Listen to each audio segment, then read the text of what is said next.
ಕರ್ಣಗೇರಿ ಗ್ರಾಮದ ಚಂದ್ರಗಿರಿ ನಗರದಲ್ಲಿ ನಿಡುಗಣೆ ಗ್ರಾಮ ಪಂಚಾಯಿತಿ ವತಿಯಿಂದ ಮರು ನಿರ್ಮಾಣ ಮಾಡಿದ ಅಂಗನವಾಡಿ ಮತ್ತು ಸಾರ್ವಜನಿಕ ಗ್ರಂಥಾಲಯ ಕಟ್ಟಡವನ್ನು ಪೂಜೆಯ ಮೂಲಕ ಉದ್ಘಾಟನೆ ಮಾಡಲಾಯಿತು.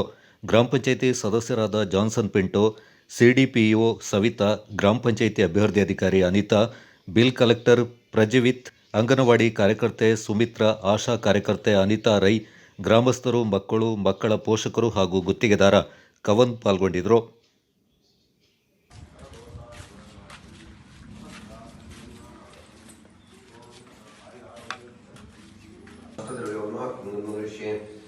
ओम रक्तोरक्तांगरागं सुस्मेस्तुन्दरचन्द्रनेत्राक्तस्त्रिविर्वामषणमीपुरातन सहस्तागस्ते प्रणुक्षरदनस्वय विश्वदेवद्भास्मनोदनस्वभूदेव गणराजाय स्वाहा। ओम ऐं श्रीं ह्रीं क्लीं गं गं गणपतिवारद सरजनमेव स्नानाय स्नानाय स्वाहा। श्रीं महागणे नमः स्वाहा। ओम ओम राम पुराज्योर्मकुन्दमेकदन्तात् भगवनं तन्वन्ति प्रचोदयात्। ऐं ह्रीं क्लीं गं गं गणपतिवारद सरजनमेव स्नानाय